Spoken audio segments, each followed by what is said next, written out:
안녕하세요. 배신의 장미입니다. 오늘 이야기는 평생을 허영심과 남을 비난하는 데에만 낭비해서 정작 본인들 인생은 돌보지 않는 아내와 장모님을 둔 어느 한 남편분의 사연입니다. 이 두 명의 여성분들 과연 어떤 처방을 해야 제대로 치료가 될 수 있는 걸까요? 지금까지 참아오신 남편분도 참 대단하다고 느껴질 정도네요. 과연 이 집안에 어떤 사정이 있었는지 사연 속으로 들어가 보겠습니다. 결혼 10년 차에 홀로서기를 하며 현재 딸 하나, 아들 하나 키우고 있는 남자입니다. 제 결혼 생활을 날씨로 되짚어 보자면 처음에는 파란 하늘이었다가 점점 우중충한 잿빛 하늘로 변했고 나중에는 폭우만 쏟아져서 아무것도 할 수 없이 고립되기만 했었던 생활이라고 할 수 있겠습니다. 자식들이 있는 상태에서 결혼 생활을 마무리한다는 것은 쉬운 일이 아니었습니다. 게다가 남자 혼자서 아들, 딸을 키워야 한다는 것도 부담이 되었고요. 하지만 저는 그 어려운 길을 가기로 결정했고 오랜 시간 다툼을 하다가 현재는 홀로서기를 하는 중이랍니다. 아직 제 앞날에는 수많은 우여곡절이 있을 것이고 예상 밖의 난항도 있겠죠. 그 속에서 저는 좌절을 겪을 수도 있을 것이고 이혼을 했다는 것을 후회할 수도 있을 것 같습니다. 하지만 저는 오늘도 마음을 굳게 다시 한번 먹으려고 합니다. 지금 처한 내 상황을 최대한 즐기자. 그리고 시간이 흘러감에 따라 내 어려운 시기도 분명히 자연스럽게 흘러갈 것이다 라는 믿음을 가지고 말이죠. 행복한 결말일 것이라고 생각했었던 제 결혼 생활이 파국을 맞이할 수밖에 없었던 제 아내와 장모님에 대한 이야기입니다. 저는 아내를 열렬히 사랑했습니다. 저와는 정반대의 성격을 가진 아내를 보며 대리만족이라도 하듯 그녀에게 미친 듯이 끌리게 되었었죠. 저는 유순하다 못해 물러터진 성격을 가진 사람이었는데 아내는 강하고 자기 주장이 확실한 그런 사람이었습니다. 매 순간 당당하고 고개를 숙이지 않는 아내가 그때는 참 멋져 보이더군요. 그래서 난생 처음 용기를 내어 아내에게 제 마음을 받아달라고 용기를 냈었습니다. 하지만 결과는 보기 좋게 걷어차이고 말았죠. 대략 3년 정도를 아내를 따라다닌 것 같습니다. 그 과정에서 아내에게 찬물 세례도 맞아봤고 아내가 다른 남자를 만나는 것을 보면서 속을 끓였던 적도 있었습니다. 하지만 저는 물러서지 않았습니다. 물러터지고 유순했지만 제게는 그 누구도 따라오지 못할 강한 끈기와 질긴 인내심이라는 것이 있었거든요. 그렇다고 병적으로 아내를 따라다니고 괴롭힌 것은 아니니 오해는 하지 않으셨으면 좋겠습니다. 제가 아내를 완전히 포기할 수 없었던 것은 바로 아내의 애매한 행동도 있었거든요. 아내는 제 마음을 받아주지 않았지만 괴로운 일이 있거나 위로가 필요할 때는 항상 저를 찾아오곤 했었습니다. 어장 관리라고 해야 할까요? 꼭 남자친구와 헤어지면 제게 술을 사달라고 했고 제게 위로받기를 원했었습니다. 어리석게도 저는 그 당시 제가 아내의 어장에 들어가 있는 한 마리의 고기라고 생각하지 못했었습니다. 사랑의 눈이 완전 멀어버려 앞뒤 분간을 못했던 한 남자였으니까요. 결국 아내는 여기저기 방황을 하다가 못 이기는 척 제 마음을 받아주겠다고 했습니다. 하지만 한 가지 단서를 달고 저와 교제를 허락하겠다고 했죠. 나는 남자를 좀 가볍게 만나는 여자야. 한마디로 남자를 좀 우습게 생각하는 그런 여자지. 나와 만나면 남자로서 자존감이 떨어질 수도 있고 내 성격을 감당 못해서 힘들어질 수도 있어. 이런데도 당신이 나와 만나고 싶다면 한 가지 약속을 해줄 게 있어. 절대로 내 의견을 토달지 말고 내가 하는 말에 반기를 들어서도 안 돼. 나를 평생 여왕 대접할 자신이 있다면 그럼 내가 당신을 한번 만나보도록 할게. 그렇게 할 수 있겠어? 눈에 보이는 것이 없었던 저는 당장이라도 아내에게 그러마라고 약속을 하고 싶었습니다. 제가 예스라고 대답하는 순간 아내는 오직 저만의 여자가 되는 것이었으니까요. 그런데 아내가 저 말을 하는 순간 혼돈이 오더라고요. 과연 저 여자를 만족시켜 줄 수 있을까? 그리고 저 여자를 감당할 수 있을까? 라고 말이죠. 왜 그런 생각이 들었는지 모르겠지만 그동안 너무 갈구하고 원했었는데 한순간에 제 품으로 뛰어든다고 하니 정복이 되었다라는 마음이 들어서였을까요? 아마 남자분들이라면 어느 정도는 제 마음을 이해하실 것이라고 생각이 듭니다. 이런 남자들의 마음 비난받아 마땅하지만 그 당시 저는 그랬었죠. 저는 아내의 말에 대답을 바로 하지를 못했습니다. 생각할 시간을 달라고 하는 것도 우스웠고 그냥 저는 아무 말 없이 아내를 뒤로 한 채 집으로 돌아와 버렸죠. 그때 저의 행동이 아마도 아내의 마음에 불을 지폈던 것 같습니다.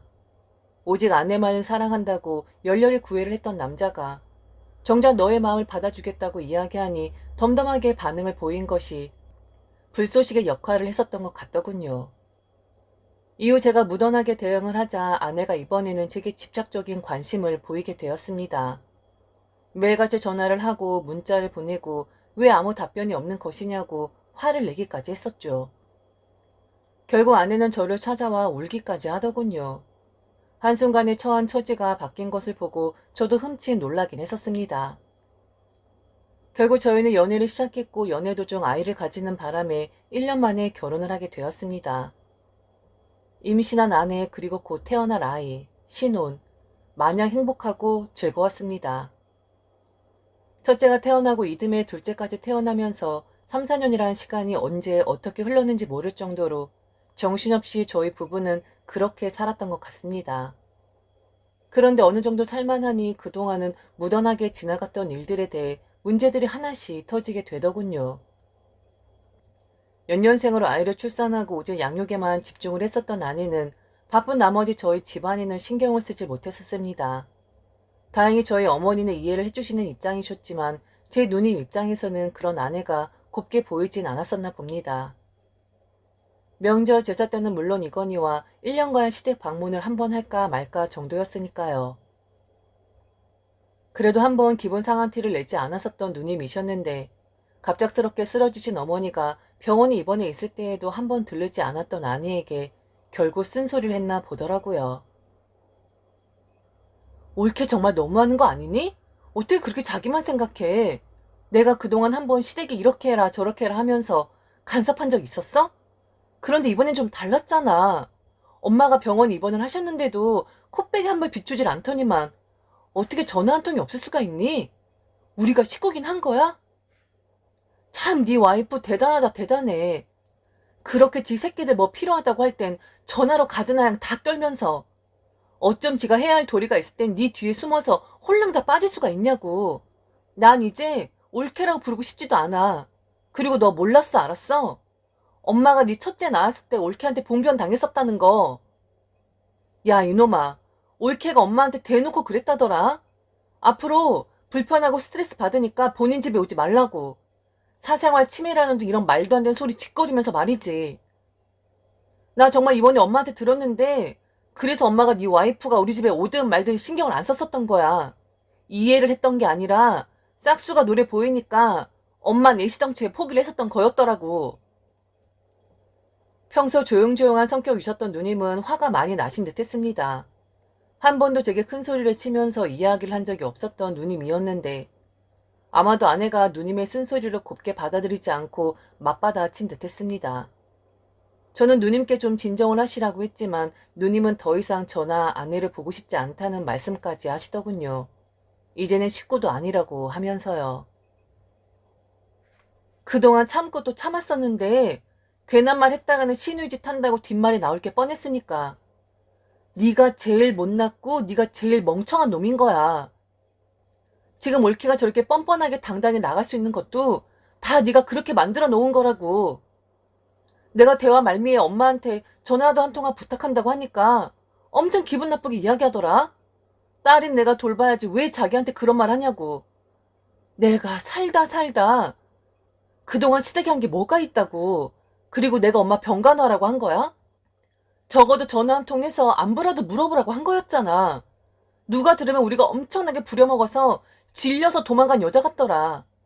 전화 한 통 해달라고 하는 게 그게 시집살이야? 정말 네가 생각해도 이게 시집살이고 우리가 그동안 올케를 그렇게 괴롭혔니? 나는 가슴에 손 얹고 당당하게 이야기할 수 있어.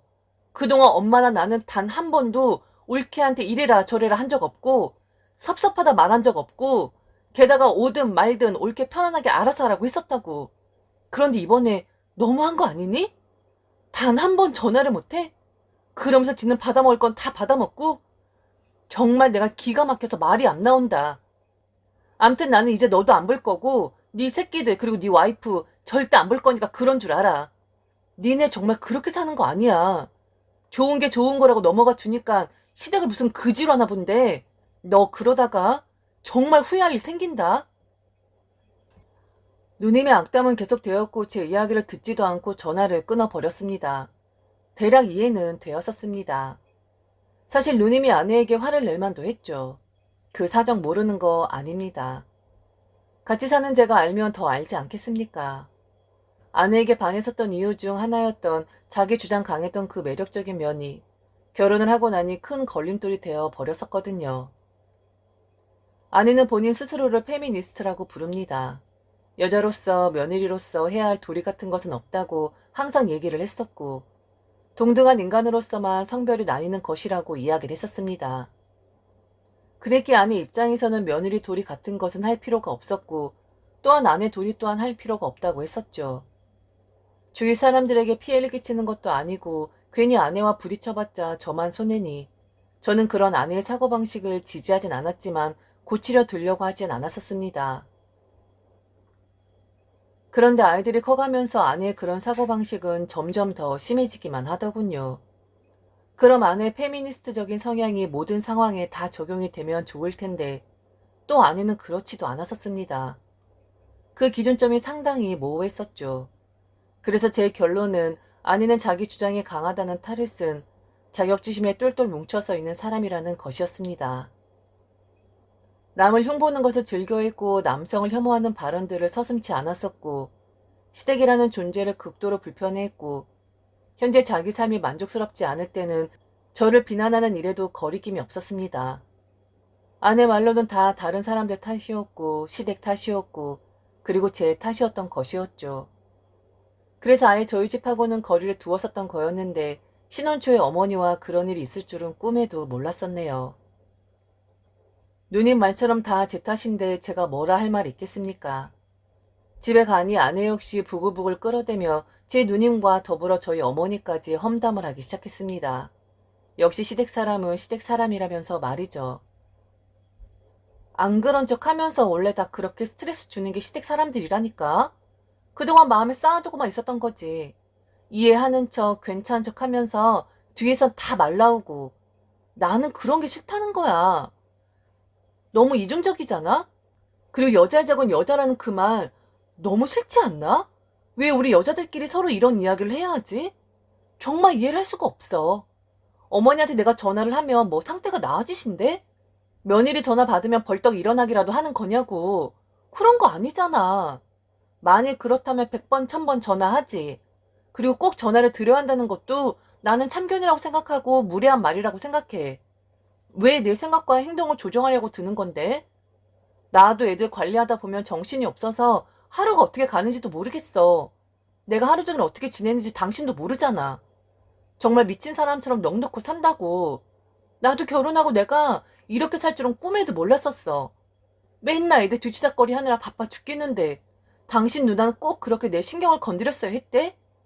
하긴 내가 내 발등 찍은 건데 누굴 탓하겠니? 아니지. 내가 왜 나를 탓해? 이건 다 당신 탓이야. 당신이 못난 탓이고 당신이 내 발목을 잡아서 지금 이 모양 이 꼴로 사는 거라고. 이 짜증나는 놈아. 앞으로 니네 누나한테 다시 한 번만 전화 와봐. 나 그땐 정말 옳게고 시누이고 없어. 저는 그 당시 매우 지쳐있는 상태였습니다. 아내는 사사건건 모든 것이 다 불만이었고 자기 비위를 건드리는 것이라고 했습니다. 본인은 그냥 가만히 있는데 옆에서 자기를 가만두지를 않는다고요. 아내의 자기 주장 강한 성격이 병적으로 점점 변해가는 것을 옆에서 지켜본 저로서도 점점 아내가 무서워지기까지 하더군요. 언젠가부터 아내는 제게 서스럼 없이 욕을 했고 아이들 앞에서 또한 저를 무시하는 말을 하곤 했었습니다. 아직 어린 첫째 딸에게는 절대로 아빠처럼 능력 없는 남자를 만나지 말라고 당부를 했고 알아듣지도 못하는 아들에게는 나중에 여자를 대할 땐 아빠처럼 하면 안 되고 여자에게는 꼭 여왕 대접을 해야 한다고 그게 바로 진정한 사내라고 이야기를 했습니다. 네 아빠는 엄마한테 사기친 거나 다름없어. 결혼하기 전에는 뭐든 다 해줄 것처럼 굴더니 막상 결혼하고 나니 엄마를 이 모양 이 꼴로 만들어 놨잖아. 엄마가 아빠랑 결혼만 안 했으면 지금 엄마는 대단한 사람이 되어 있을 거야. 만약 그랬다면 니들도 태어나지 않았겠지. 그렇게 대단한 여자가 됐는데 저 미련하고 멍청한 니네 아빠를 엄마가 만나줬겠니? 내가 그때 머리가 어떻게 되었었던 건지 네 아빠가 돌아서서 갔을 때 나도 돌아섰어 했었는데 이게 다 니네 아빠 탓이야. 저라는 사람을 무시하고 거리낌 없이 제 욕을 하는 사람이었기에 그동안 아내가 어머니 댁 가는 것을 주저할 때 저는 차라리 그게 다행이라고 생각을 했었습니다. 집에서 새는 바가지 밖이라고 새지 않겠습니까? 그런데 아내는 점점 더 정도를 지나쳤고 입에는 페미니스트라는 말을 달고 살았지만 제가 보는 아내의 페미니스트 정의는 틀려도 한참 틀린 것이었습니다. 본인 좋은 대로만 본인 편한 대로만 그 페미라는 말을 거들먹거렸고 조금이라도 본인에게 해가 된다고 하면 그건 다 잘못된 것이고 부당한 처사다라고 이야기를 했었죠. 제 결혼 생활은 아주 잠시 행복했을 뿐 그 이후에는 책임져야 할 아이들이 있었기에 어쩔 수 없이 방법이 없었기에 결혼 생활을 이어나갔다고 할 수 있겠습니다. 부부 사이에 진중하고 진솔한 대화도 없었고 저는 그렇게 아내를 방치했고 더불어 제 자신도 방치를 해버리고 말았죠. 그래도 그나마 지금까지는 시댁과 거의 접점이 없으니 시댁욕을 하진 않았었는데 누님의 이야기에 빈정이 상했는지 그날 이후로 계속해서 시댁욕을 하기 시작하더군요. 그 전까지만 해도 아내의 험담 주제는 저 아니면 TV에 나오는 아름다운 여자 연예인들이었는데 말이죠. 항상 같은 여자이기 때문에 동질감을 느껴야 하고 한편이 되어야 한다고 했었으면서 아내는 여자 연예인만 나오면 그렇게 험담을 했었습니다. 다들 뜯어 고쳐서 머리는 텅텅 비어서 몸뚱이 하나 가지고 빌어먹고 산다고 말이죠. 물론 남자 연예인들 험담은 절대 하지 않습니다. 그 남자 연예인들과 저를 비교하면서 저를 험담을 했죠. 피곤했습니다. 집이라는 곳이 더 이상 편하지도 않았고 아늑하다라는 느낌보다는 들어가고 싶지 않다, 너무 불편하다라는 느낌만 들 뿐이었죠. 그래서 일부러 없는 야근도 잡아 늦게까지 회사에서 일을 하는 경우들이 허다했고 가끔은 찜질방에서 잠을 자기도 했었습니다. 찜질방에 누워서 잠을 청하는 제 처지가 처량했지만 왜 그리도 마음이 편안하던지. 이내 집에 들어가면 아내는 할 말 안 할 말 구분 못하면서 또 저의 귀를 시끄럽게 만들었습니다.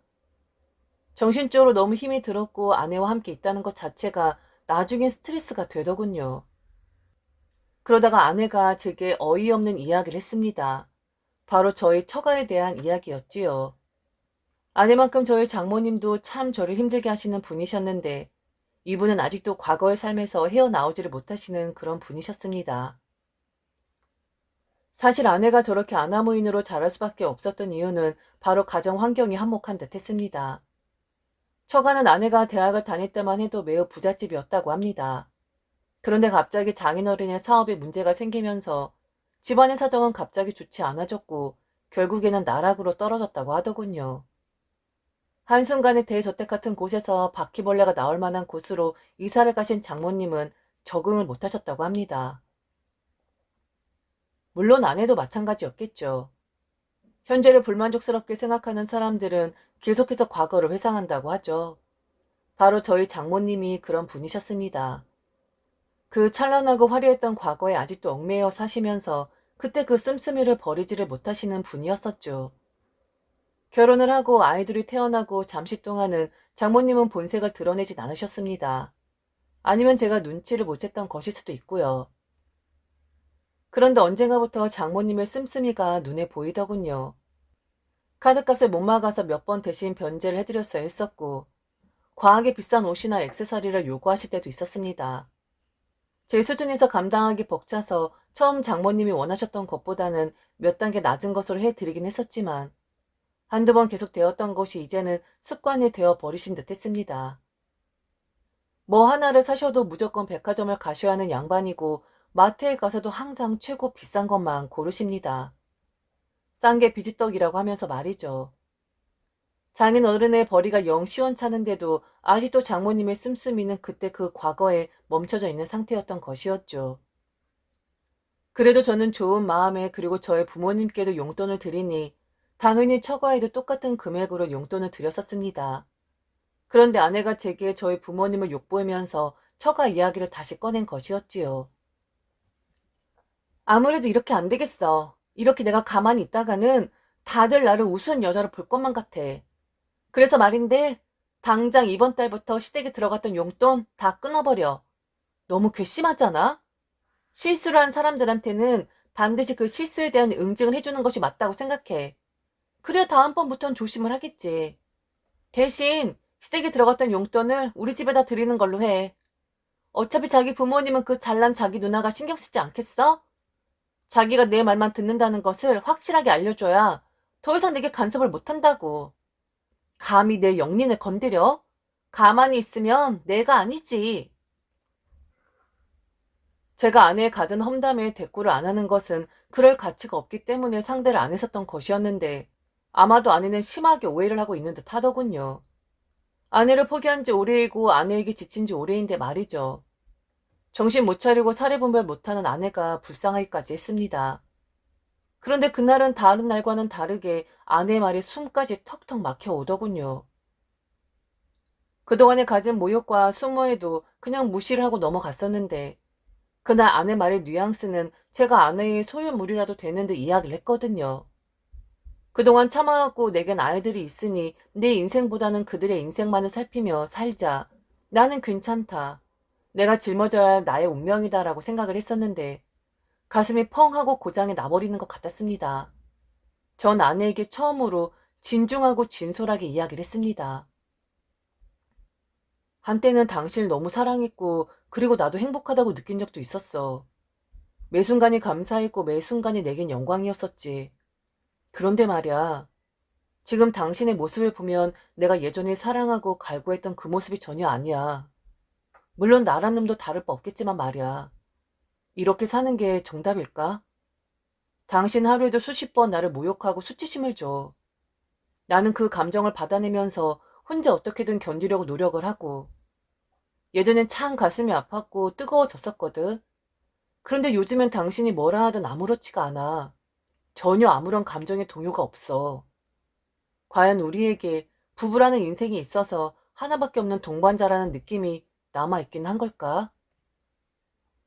제 말을 듣고 있던 아내는 갑자기 옆에 있는 리모컨을 제게 집어 던졌습니다. 깊은 대화를 하고 싶었고 어떻게든 해결 방안을 마련해보고 싶었는데 아내는 저의 손을 쳐내버린 것이었지요. 그때 확실해지더군요. 아내와는 더 이상 무리겠구나 하고 말이죠. 무슨 소리 짓거리고 있는 거야? 야, 너 많이 컸다? 옛날에 그렇게 내 앞에서 지질하게 굴었으면서 이제 네가 뭐라도 되는 것 같아? 이게 어디서 목소리를 깔고 분위기를 잡아. 너는 나 아니면 안 돼. 너 그거 몰라? 너는 나를 너무 사랑해서 절대 나 아니면 안 되는 남자라고. 쉰 소리 그만하고 닥쳐. 더 이상 결혼 생활을 하기에는 서로에게 상처만 줄 뿐이니 이쯤에서 정리를 해야 하는 거구나라는 생각이 들었습니다. 아내의 말처럼 못난 남편 만나서 이 모양 이 꼴로 산다는 말을 매일같이 입에 달고 사는데 이제 그만 놓아줄 테니 훨훨 날아 본인이 원하는 삶을 한번 살아보라고 말이죠. 너 진짜 말 정말 심하게 한다. 너야말로 좀 닥쳐줄래? 나는 심한 말 할 줄 모르고 나는 욕할 줄 몰라서 그동안 참아준 줄 알아? 질긴 내 인내심 시험하지 말아줘라. 나 너랑 더 이상 안 될 것 같다. 현실감도 없고 허영심을 찌들어 있는 너하고는 더 이상 안 될 것 같다고. 너야말로 잘난 게 뭐가 있냐? 네가 잘하는 거라고는 남 비난하고 남 깎아내리는 거 아니야? 너야말로 모르는 것 같다. 나 이제 더 이상 너를 사랑하지 않아. 오직 내가 너랑 붙어있는 이유는 바로 아이들 때문이었는데 넌 그 아이들한테도 피해를 끼치는 그런 엄마가 될 것 같아. 이제 그만하자. 너야말로 쉰소리 그만하라고. 성격 차이 하나로 이혼을 한다는 것은 쉽지 않았습니다. 아내는 그따위 이유로 이혼을 할 수 있을 것 같냐며 저를 협박까지 했죠. 하지만 그런 협박 따위 이제 통할 리 만무했습니다. 나중에라도 아이들한테 떳떳한 엄마가 되고 싶다면 네가 스스로 물러나라. 정신적 스트레스 그리고 그동안 네가 나한테 했던 모욕과 내가 받았었던 수치심들, 장모님께 그동안 들어갔었던 입금 내역들 다 증거 기록들로 남아있어. 나는 너랑 이혼하기 위해서는 무슨 짓이든 할 거야.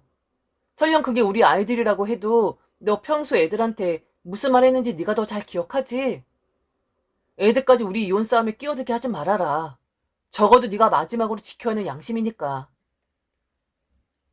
버틴 아내 때문에 이혼이 쉽진 않았지만 끝내 저는 아내와 도장을 찍게 되었습니다. 아이들에겐 미안했지만 그 길이 아내와 제가 사는 방법이었거든요. 다행히 아내의 빈자리는 누님과 어머님이 가끔 채워주시긴 하지만 그래도 본인들 엄마만큼이 하겠습니까? 처음부터 제가 대화를 했다라면, 처음부터 진솔하게 아내와 대화를 했다라면 이 지경까지는 오진 않았을까요? 아내를 탓할 생각은 추호도 없습니다. 모든 게 다 못난 제 탓이었으니까요. 그리고 진심으로 이제라도 아내가 행복하길 바라고 본인이 원하는 삶을 살아가기를 바랄 뿐입니다. 저도 만일 허락이 된다면 이제는 조금이라도 편안하게 숨을 쉬며 살고 싶습니다. 지금까지 들어주셔서 진심으로 감사합니다. 이상 배신의 장미였습니다.